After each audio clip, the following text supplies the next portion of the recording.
Hello everyone, welcome back to my YouTube channel. खुलुमबाय नोंथांमोनखौ बयखौबो आंनि चेनेलाव बरायबाय। आसा खालामो बयबो मोजाङैनो दं। आंबो मोजाङैनो दं।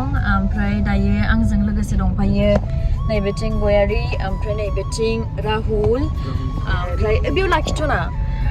So नोंथांमोना थाम्बनेलखौ नुनानैथ' मिन्थिखाबाय जानांगौ जे दिनैनि व्लगा मा जानो थांगासिनो, जेनेबा माखौ लानानै। So first of all आं दा बिराद मोनसे समायना रमायना लकेशन मोनदों। So नोंथांमोननोबो दिन्थिनो, नोंथांमोनाबो नायदो। ओमफ्राय ओरैबायदि समायना माने बे जायगाया लकेशनखौ होनो। So बियो एक्चुअली गयारिमोननि गामिनि दै, बिसिनि गामिनि मा गामि होनदों?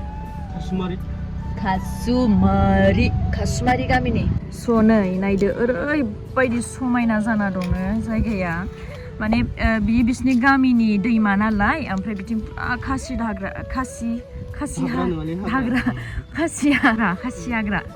एकदम बैसिमहालागै दङ, गोजानसिमहालागै नै बिराद समायना जाना दं। नै बे साइडथिंबो स' प्रिटि, ओमफ्राय बैयो भुटाननि हाजो।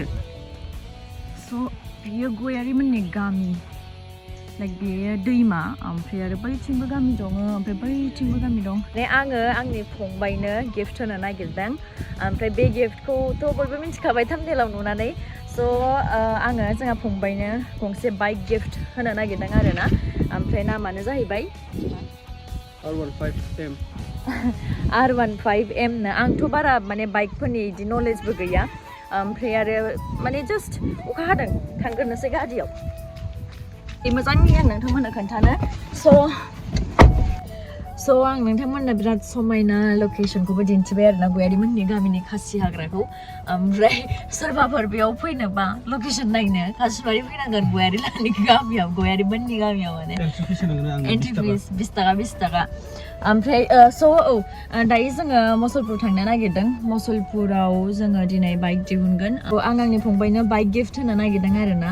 ओमफ्राय आंनि असे फंबाय बायद' बे सासे बिमानिनि फिसा, जोङो बाइक गिफ्ट होनो नागिरदों। ओमफ्राय नोंथांमोना बयबो साननो हागौ जे बाइकखौ मानो होखो माखो, बिकज आं मिन्थिगौ मानसिफोरा बिदि साननाय थायो। अभियासलि आंबाबो सानगौमोन खोमा, बाट जोंहा फंबाया माब्लाबाबो आंनिफ्राय जेबो डिमान्ड खालामफेराखै जे आंनो बाइक नांगौ बा स्कुटि नांगौ। बे माने 500 रुपिसबो बिहरा आंनाव जे फैसा सोना हर आंनो 500 थाखा, दिनै आं पार्टि खालामनांगौ बा माबा खामानिनि थाखाय नांगौ, बेफोरबायदि माब्लाबा बुंहरा, बे जेबो डिमान्ड खालामहरा।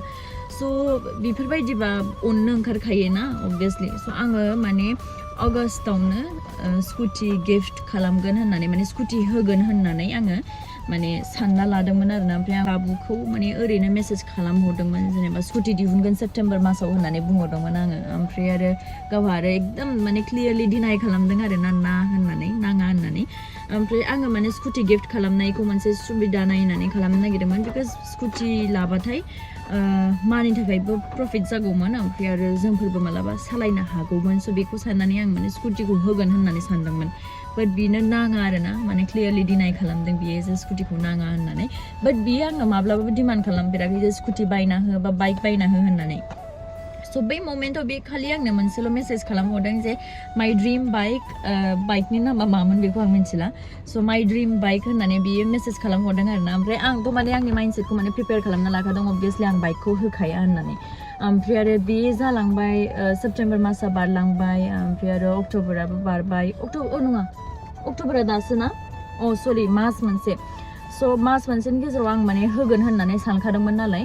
स' आङो स्कुटिखौनो दिहुनगोन होननानै गासैखौबो माने प्रिपेयार खालामगासिनोमोन। स्कुटिनिखौबो एसे एनै रिसार्च खालामदोंमोन, जुपिटार, एन्ट्रक माबा माबि नायदोंमोन आङो।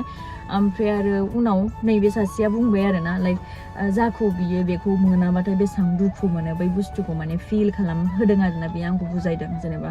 ओमफ्राय आंबो बुजिबाय अभियासलि। ओमफ्राय बे बुंबाय जेनेबा स्पिड सालायनांगौबा बे बाइकखौबाबो स्पिडावनो सालायगोन, ओमफ्राय स्कुटिखौबाबो सेम स्पिडावनो सालायगोन। अनेस्टलिबो फैदों। गारिखौ नुदों आंनिखौ? हाय होनदे आंनि ब्लगाव। अनसाय अन्थाइ दाकु होननाय दाकु बायदि नुहरदोंलै, दाकु बायदि नुहरदों नै। आङो ब्लग बानायगासिनो। स' आंखौ अननो ओंखारनायजोंसो स्कुटिखौ होनो नागिरदोंमोन नालाय। ओमफ्राय आरो सानबाय जे गावनि गोसो बायदिखौनो होनोसै होननानै। ओमफ्राय आरो थासै होनबालाय।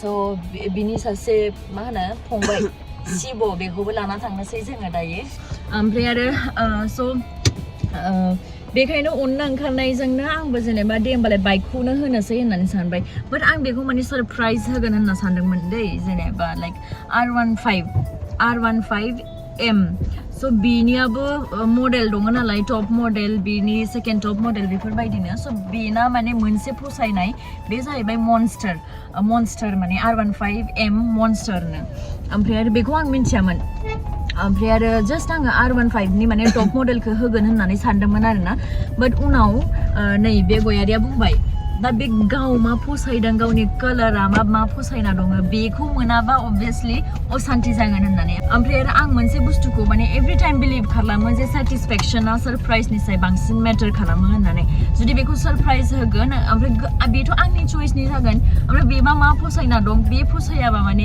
एसे बोरैबा जायोना ओमफ्राय आरो एथ'ग्राब एक्सपेन्सिभ माबा मोनसे होनो नागिरदों जेला गावनि गोसो बायदिखौनो होगोन होननानै माबाबाय आरो ना बेबो बुंबाय ओमफ्राय आरो बेखायनो बेहा आरो सोंहरबाय जोंहा फंबायनाव जे मा बाइक नांगौ मागौ होननानै ओमफ्राय गावहा फट' हरबाय ओमफ्राय एक्जेक्ट बाइकखौनो नांगौमोन ओमफ्राय सानसेनि गेजेराव बियो एरेन्ज खालामबाय आरो ना जा मुसलपुरनि श'रुम बेयाव गैयामोन बाइकआ स' बाइकखौ आइ थिंक गुवाहाटीनिफ्राय लाबोबाय ओमफ्राय दिनै मोनफैबाय खोमा मुसलपुराव स' बेखौनो जोङो दायो डिलिभारि लायनो थांगासिनो स' नोंथांमोना आंनि ब्लगखौ जोबजासिम नायलांबाय थादो आं नोंथांमोननो दिन्थिगोन जोङो बाइक दिहुननायखौ ओमफ्राय आरो जोंहा फंबायखौबो स' नायलांबाय थादो आरो ना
बाइकनि डिलिभारिखौ लानानै जों न'नि फारसे थांगासिनोमोन आरोना ओमफ्राय अन द वे जों एसे बाजारबो खालामलांबाय गयारिया खांख्राइ जागोन होननायखाय खांख्राइबो लाबाय नाबो लाबाय हराव पार्टिबो दंमोन नालाय बाइक गोदाननि स' जियानो जादोला जोङो बयबो जोबोद हेप्पिमोन आरोना बिकज जाबायदि सानदोंमोन बिदिनो जाफुंबाय ओमफ्राय जोंहा फंबायाबो जोबोद हेप्पिमोन आरोना न' डाउट बियो वर्डसजों एक्सप्रेस खालामनो हायाखैबाबो गोसोजों जोबोद हेप्पिमोन ओमफ्राय न'आव सहैनानै नै गयारिया बाबुनो गियान होगासिनोमोन ओरैनो न'सिम सफैनो टिहुनिफ्राय आं खोथायाव बुंबाय 20 मिनिट नांगोन बिनि उनाव नों लासै सलाय आरो उन्दा जाबाय लसथ' गैया नोंहा 10 मिनिट माबायाव लेटआव बिदिनो लासै फै आरामसे ना न'आव मोनफैगोन आरामसे